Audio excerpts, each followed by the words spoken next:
Hadis ke bab 242, bab keutamaan bertahmid dan bersyukur. A'udzubillahi minasyaitonirrajim. Fadhkuruni adzkurkum washkuruli wala takfurun. Al-Baqarah 152. Karena itu ingatlah kepadaku, niscaya aku ingat pula kepadamu, dan bersyukurlah kepadaku, dan janganlah kamu mengingkari nikmatku. A'udzubillahi minasyaitonirrajim. La in syakartum la azidannakum wa la in kafartum inna 'adzabi lasyadid. Sungguhnya jika kamu bersyukur, pasti kami akan nambah nikmat kepadamu. Jika kamu kufur, ingatlah adabku amat keras. A'udzubillahi minasyaitonir rajim. A'udzubillahi minasyaitonir rajim. Alhamdulillah. Dan katakanlah segala puji bagi Allah. Qala aidan a'udzubillahi minasyaitonir rajim. Wa akhiru da'wahum alhamdulillahi rabbil alamin. Dan penutup doa mereka ialah alhamdulillahi rabbil alamin. Ayat-ayat pertama sebagai pengantar hadis ya. Jadi memang hukum Islam itu diawali dari tata sumber hukum Islam yang paling utama itu Mas Nafi adalah Quran. Quran sendiri pun dibagi-bagi. Quran ini ayat juga ada ayat yang muhkamat dan ayat yang mutasyabihat. Ayat yang muhkamat itu ayat yang sudah terang, jelas, tidak perlu penafsiran lagi. Lalu mutasyabihat itu adalah ayat yang kadang masih multitafsir hingga butuh penafsiran lagi. Setelah ini tingkatannya di dalam ayat itu juga ada yang namanya nasakh dan mansukh. Ayat kalau bertentangan di antara duanya, maka yang dipakai adalah ayat yang datang kemudian. Imanan sakh min ayatin aw nunsiyan nati bi khairin minha. Jadi hukum yang dulu itu digantikan oleh hukum yang kemudian. Misalnya dalam Al-Quran itu ada 3 ayat tentang hukum khamr. Ayat yang pertama itu tidak mengharamkan, hanya bicara bahwa wa ithmu akbaru min naf'ihima, ya, bahwa manfaatnya itu atau bukan mudaratnya, kejelekannya itu lebih banyak daripada manfaatnya. Hanya menerangkan antara manfaat dan mafsadahnya untuk khamr itu. Nah, ayat selanjutnya di surat lain disebutkan la taqrabus sholata wa antum sukara. Dilarang mulai, tapi hanya pada saat sholat. Janganlah engkau sholat sementara kamu dalam keadaan mabuk. Jadi di luar mabuk masih boleh. Lalu baru ayat selanjutnya innamal khamru wal maisir wal ansab wal azlam min amalish. Jadi baru di ayat selanjutnya ada khamr itu pacitan ibu, maka dijauh, larang sama sekali.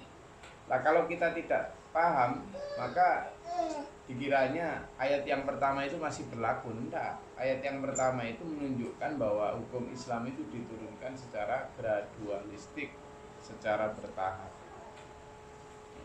Nah, itu tentang, saya terangkan dulu tentang hukum. Lalu setelah itu baru hadis. Di hadis itu sendiri pun begitu. Hadis yang paling tinggi derajat yang kita pakai itu adalah hadis yang mutawatir. Hadis yang mutawatir itu hadis yang hampir tidak ada satupun yang menolaknya, karena saking masyhurnya, karena saking hampir semua perawi meriwayatkan. Dan hadis yang mutawatir itu sedikit sekali, ya, sedikit sekali. Lalu setelah itu baru hadis yang sahihaini. Dalam akidah sunnah, sunni ya, sunni, Syiah beda lagi. Dalam akidah sunni yang dianggap paling hebat itu adalah Sahih Bukhari dan Muslim. Sehingga kalau diriwayatkan oleh dua itu yang disebut muttafaq alaih, itu derajatnya, kehujahannya, validitasnya paling tinggi. Itu pun masih harus diverifikasi apakah dia bertentangan dengan Quran atau enggak. Kalau bertentangan dengan Quran, gugur. Setelah dua itu, maka diambil salah bawahnya lagi adalah jika diriwayatkan satu di antara keduanya. Dan seterusnya ya. Makanya kalau mempelajari hukum itu tidak kemudian atau riwayat dalam kitab ini, kitab Isoko, Kamu masyhur nih, Syekh ini bilang begini, itu siapa? Kadang tapi karena yang meriwayatkan itu misalnya Syekh Aris gitu, atau Gus Aris yang sudah viral gitu kan, karena sudah kadung seneng dikenal gitu, karena Gus Aris yang bilang masyhur itu, menurut Syekh ini kiai ini ku ngene disenengi menurut iki. Padahal dirunut dari hadis jauh kehujahannya. Nah, ini kadang kita sebagai pengagum-pengagum ini yang kadang kemudian gampang terbawa. Ini tentang bab syukur diawali juga dengan ayat-ayat Al-Qur'an. Kita baca hadisnya. Bismillahirrahmanirrahim. Wa an Abi Hurairah radhiyallahu anhu anna Nabiy sallallahu alaihi wasallam utiya lailata usriya bihi biqadahain min khamri wa labanin fanadhara ilaihima فأخذ اللبن فقال جبريل الحمد لله الذي هداك للفطرة لو أخذت الخمر غوت أمتك. Dari Abu Hurairah radhiyallahu anhu bahwasanya ketika Nabi sallallahu alaihi wasallam diisrakan, beliau diberi 2 gelas minuman yang berisi khamr, tuak dan susu. Kemudian beliau memperhatikan 2 gelas itu lalu mengambil gelas yang berisi susu. Kemudian malaikat Jibril berkata, Alhamdulillahilladzi hadaka li fitrah law akhadta khamra ghawat ummatuka. Segala puji bagi Allah yang telah memberi petunjuk kepada engkau pada kesucian. Seandainya engkau mengambil khamr, niscaya tersesatlah umatmu. Ini muttafaq alaih. Bahkan seorang Jibril pun bersyukur ketika Nabi Muhammad mengambil susu daripada khamr. Bismillahirrahmanirrahim. Anhu Rasulullah sallallahu alaihi wasallam qala kullu imri'in kullu amrin dhi balin la yubda'u fihi bilhamdulillahi fahuwa aqda'u. Hadis hasan lahu Abu Dawud wa ghairihi. Dari Abu Hurairah radhiyallahu an, dari Nabi sallallahu alaihi wasallam, beliau bersabda, setiap perbuatan umat yang tidak dimulai dengan memuji Allah maka tidak sempurnalah perbuatan itu. Dia harus dimulai dengan apa? Memuji Allah. Baik bismillahirrahmanirrahim maupun dengan alhamdulillah. Ya. Zaman kegiatan itu harus dengan memuji Allah, karena kalau enggak sempurna. Kalau di hadis yang sebelumnya tadi, segala puji bagi Allah tadi, malaikat memberi gitu. Jadi Nabi Muhammad waktu itu diberi 2 gelas ketika Isra antara khamr dan susu. Ternyata Nabi Muhammad ngambil susu. Kata malaikat Jibril, seandainya engkau tadi ambil khamr, tersesat umatmu. Apakah setelah Nabi Muhammad mengambil susu lalu umatnya tidak tersesat? Ya tergantung kita juga. Gitu ya. Maksudnya tersesat itu apa? Setelah itu loh wahyunya lancar. Kalau tersesat dan tidak tersesat ya tergantung kita. Nah ini kadang dimaknai secara keliru oleh umat Islam, seolah-olah kalau sudah jadi umatnya Nabi pasti lurus. Ya enggak, itu tergantung orangnya masing-masing. Ada siratul mustaqim, ini loh Islam, jalan yang lurus. Ketika kita memilih Islam ya pasti lurus. Tapi dalam Islam kan banyak yang nggak mengambil siratul mustaqim juga. Tapi siratul taghut banyak ya. Bismillahirrahmanirrahim. An Nabi Musa al-Asy'ari radhiyallahu anhu anna Rasulullah sallallahu alaihi wasallam qala idza mata waladul 'abdi qala Allah ta'ala li malaikatihi qabadtu walada 'abdi fayaquluna na'am fayaqulu qabadtum thamarata fuadihi fayaquluna na'am fayaqulu madza qala 'abdi fayaquluna hamidaka wastarja'a fayaqulu Allah ta'ala ubnu li 'abdi baitan fil jannah wa sammuhu baital hamdi. Rawahu Tirmidzi wa qala haditsu hasan. Dari Abu Musa al-Asy'ari radhiyallahu anhu bahwasanya Rasulullah sallallahu alaihi wasallam bersabda, apabila anak seorang meninggal dunia maka Allah bertanya kepada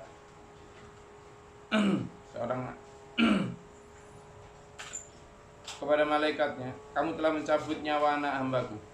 Para malaikat menjawab, iya. Allah bertanya, kamu telah mencabut nyawa buah hatinya. Para malaikat menjawab, iya. Allah bertanya, apakah yang diucapkan oleh hambaku? Para malaikat menjawab, ia memujimu dan membaca innalillahi wa inna ilaihi raji'un. Kemudian Allah Ta'ala berfirman, bangunlah sebuah rumah di surga untuk hambaku dan berilah nama Baitul Hamd. Jadi kalau ada seorang anak manusia mati, maka malaikat Israel ditanya, ya, para malaikat ditanya oleh Allah, sudah kau cabut nyawa si fulan? Iya. nyawa anak si fulan itu. Lalu apa ucapan orang tuanya?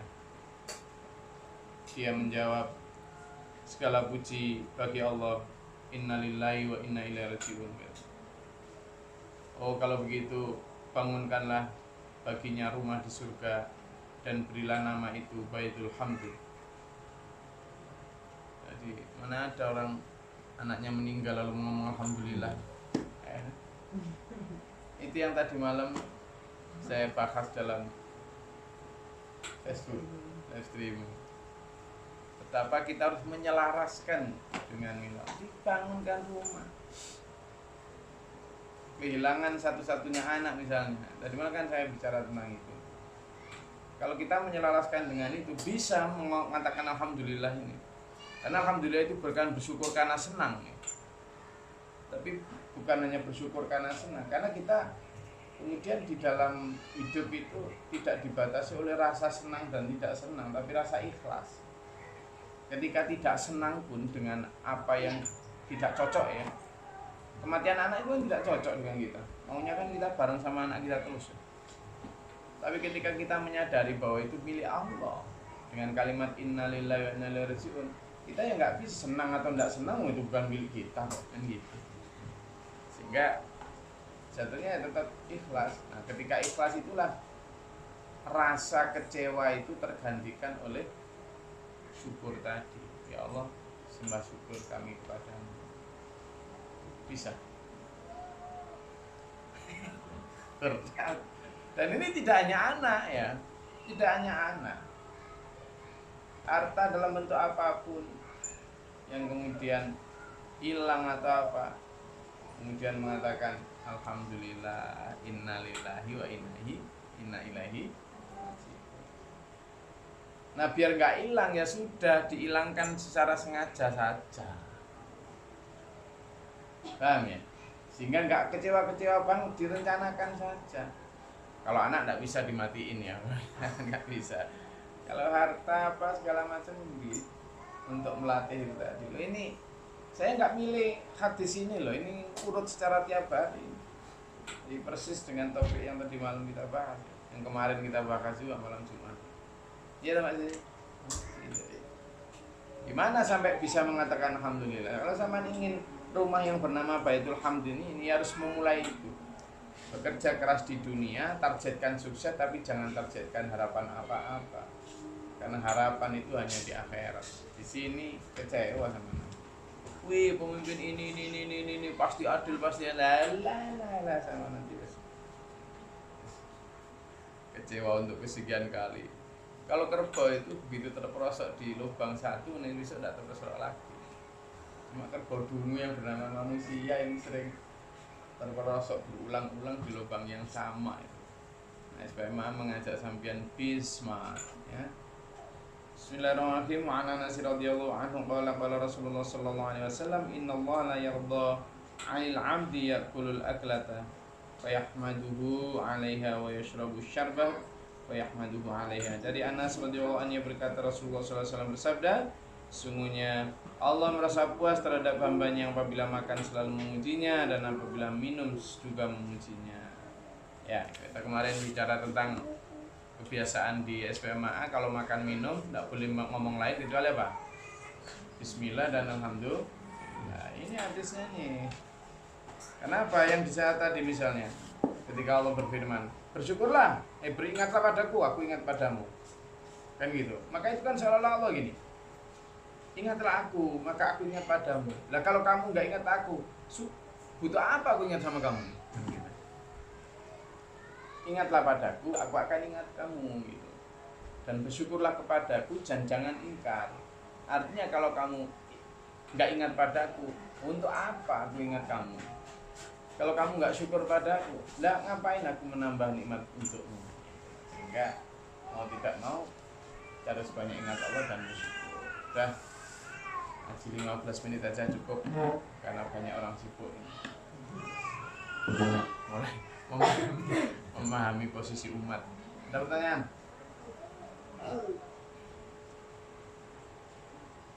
Pak Nabi, pertanyaan Pak Nabi? Bahasa Arab tidak apa-apa Pak Nabi? Eh? Ini syukur ya, syukur. Satu di antara yang tadi malam tips untuk itu banyak syukur. Nanti sama insya Allah bisa menselaraskan. Ya. Ini terkait proyek. Gimana Bang? Dan kita sudah mendekati klien setahun lamanya, tiba-tiba kan kita berharap, tiba-tiba nggak dapet. Kuncinya gimana Ben Kak? Gitu ya. Tadi kan saya dapatnya wah, dilakukan dari awal, tidak berharap apa-apa begitu gitu. Jadi beda antara harapan dan target. Karena harapan itu urusan hati kan. Kalau target kan urusan logika, hitung-hitungan matematika. Itu. Nah yang kita kelola itu hati. Kalau target tetap harus main logika, tetap harus target.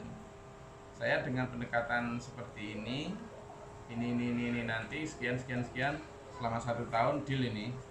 Oh dia minta budget sekian, saya minta sekian. Oke kita ambil tengahnya, marginnya sekian kan gitu. Tak apa-apa itu sudah. Tapi harapan kita itu jangan cantolkan di situ. Agak sulit toh? Ya, iya. Tapi seperti yang sering saya sampaikan Bu. Sudah pendekatan ta'aruf bertahun-tahun atau setahun 2 tahun, Mas Mukhlisin kepengen gadis namanya Juminten, nah, gitu kan? Sudah tip-tip yang diberikan sudah dipakai, ngirim bunga lah, coklat lah, apa segala macam. Loh, sama itu jangan terlalu berharap di situ. Kamu harus selalu punya backup. Bisa jadi jodohku itu nanti adalah Sumiem yang saya sama sekali sekarang tidak kenal. Tapi ternyata Sumiem itu nanti bisa jadi jauh lebih cantik, lebih ini dan sebagainya. Project juga begitu. Kejar itu sesuai dengan, tapi sama harus sudah punya backup. Jikapun ini tidak berhasil, Allah pasti punya sesuatu yang lebih baik. Selalu begitu. Dan salahnya manusia cuma gini Mas Arif. Ketika kita harapannya itu kepada Allah, tadi kan harapan boleh itu kepada Allah itu. Seandainya ini nanti tidak berhasil, Allah pasti punya lebih baik. Kan itu harapan pada Allah, ini boleh. Tetapi kadang harapan kita kepada Allah itu masih kadang kita batasi dengan standar kita. Kalau proyeknya berupa 1M misalnya, iya toh, gagal. Sudah pun kita punya harapan kepada Allah, jika ini gagal, saya pasti diberi Allah yang lebih baik. Ini sudah baik sebenarnya, tapi tingkatan ini menjadi tidak baik lagi ketika harapan kita adalah jika ini gagal 1M, saya pasti dikasih 2M sama Allah. Enggak gitu konsepnya, enggak. Itu ngatur Allah gitu. Karena apapun yang diberikan sebagai ganti 1M ini itu lebih baik, bisa jadi adalah kemudian kita diberi tambahan anak, kita diberi istri yang kemudian makin solihah, kita diberi keluarga yang kok makin damai gini ya. Ini ternyata sama Allah tidak dikasih ini tadi, tapi kemudian diganti yang lebih baik ini. Sehingga ketika kita melihat harapan itu sifatnya wider gitu, jauh lebih luas daripada hanya sekedar yang kita targetkan. Meskipun kadang nggak ada hubungannya dengan proyek toh, gitu. Tapi nanti kadang kemudian ketika istri kita solehah, keadaan rumah tangga kita damai, lalu kita kemudian berpengaruh pada pola pikir kita yang fresh, sehingga ide-ide lain muncul. Sehingga ketika kita mengkonsep proyek-proyek baru itu lebih menarik, lebih valuable, lebih sellable. Sehingga meskipun ini gagal, ketika kita konsep-konsep, kita tawarkan lagi dengan desain yang baru, akhirnya kemudian lebih ini. Wallahu a'lam gitu loh. Jadi kita ngelihatnya harus, oh pasti ada. Itu aja sih sebenarnya sudut pandang tok. Karena persoalan harapan itu kan nggak bisa diteorikan secara ini, nggak bisa. Itu lebih sudut pandang aja. Sehingga ketika sama berangkat mulai dari nol, ini ada proyek baru, ya wes tahun gitu, jeleng akan. Karena saya juga mengalami hal yang sama ya. Jadi sudah beberapa kali kan. Jadi dulu kita itu sudah punya komplek, sudah ada orang wakaf hampir 1,5 hektar di Bali loh ya. posisinya juga udah bagus di di lahan area kita itu air mengalir gemericik. Saya sama anak-anak itu sudah sering ke sana mandi apa nginap di sana. Lalu sudah saya bangun di sana rumah bersama dulur-dulur ini, rumah awal untuk dulur-dulur kita mulai bangun segala macam. Kita udah mulai bikin kolam, terus bikin jalan. Oh bagus karena bentuknya gini. Mas Nur itu sudah bersama dengan arsitek itu sudah mulai bikin cut and fill desainnya. Terus dari sisi administrasi kita sudah mulai ngurus sampai ke DPR karena itu kan lahan hijau ya, sehingga untuk ditempati itu udah hampir setahun 2 tahun lebih. Terus saya juga secara legal formal surat-suratnya udah kita urusi, saya habis belasan juta itu. Terus untuk pembangunan sana sudah hampir puluhan juta ini enggak.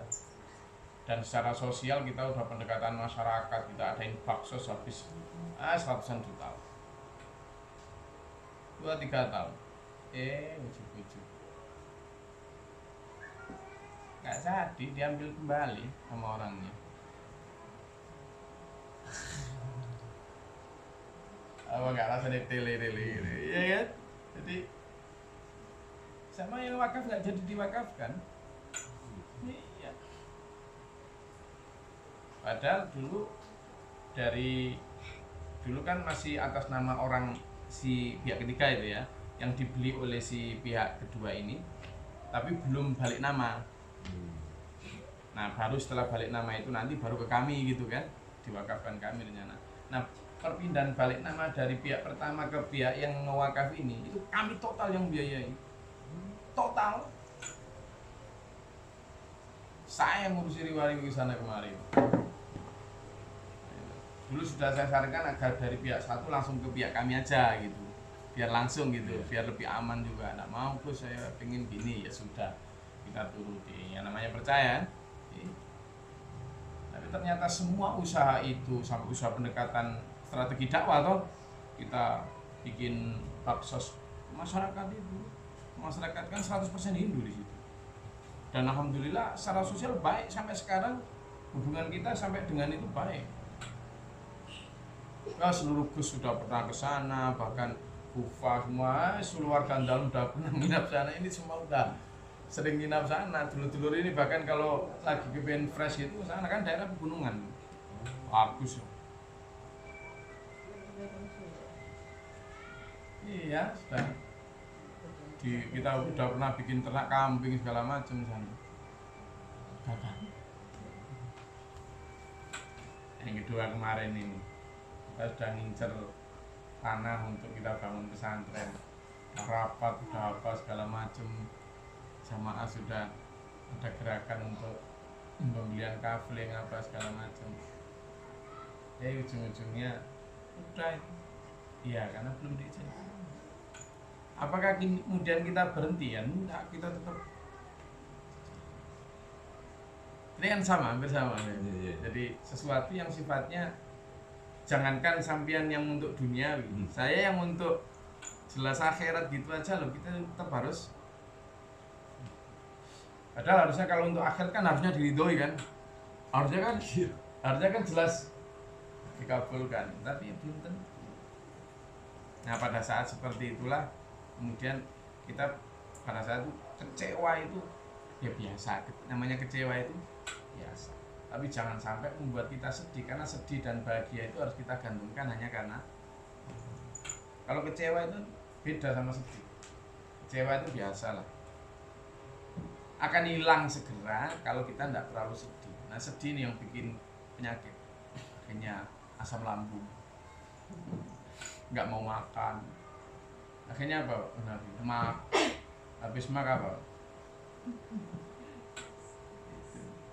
Nah orang-orang kaya yang proyeknya gede-gede, penyakitnya aneh-aneh, kadang-kadang kayak gitu, nggak bisa mengatur ritme psikologinya, karena dia menggantungkan harapan terlalu besar terhadap standar bahagia itu pada keberhasilan materi.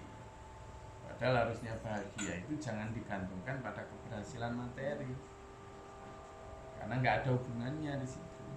Jadi keberhasilan materi itu ya itu sebagai ukuran sukses saja, bukan ukuran bahagia. Kan gitu. Jadi ketika sampean sukses pun ya nggak terlalu bahagia, biasa aja.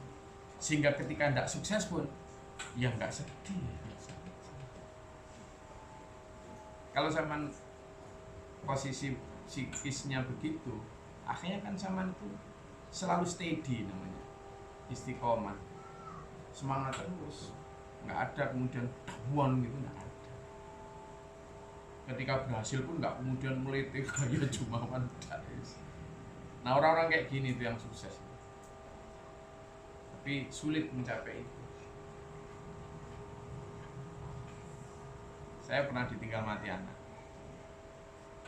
Nah jadi sudah ditinggal mati anak, cerai dengan istri, sudah pernah semua. Gagal kayak gitu udah pernah semua.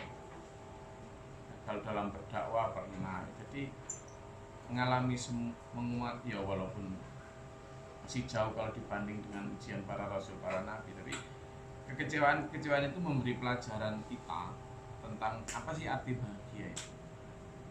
Sukses jangan gantungkan pada manusia dan dunia lah. Namun kalau menggantungkan di situ, pasti bersiaplah kecewa. Gitu Mas Aris. Terus Ya, untuk lebih jelasnya nanti tanya Mas Nafi. Oke Mas Nafi? Nggih. Assalamualaikum warahmatullahi wabarakatuh.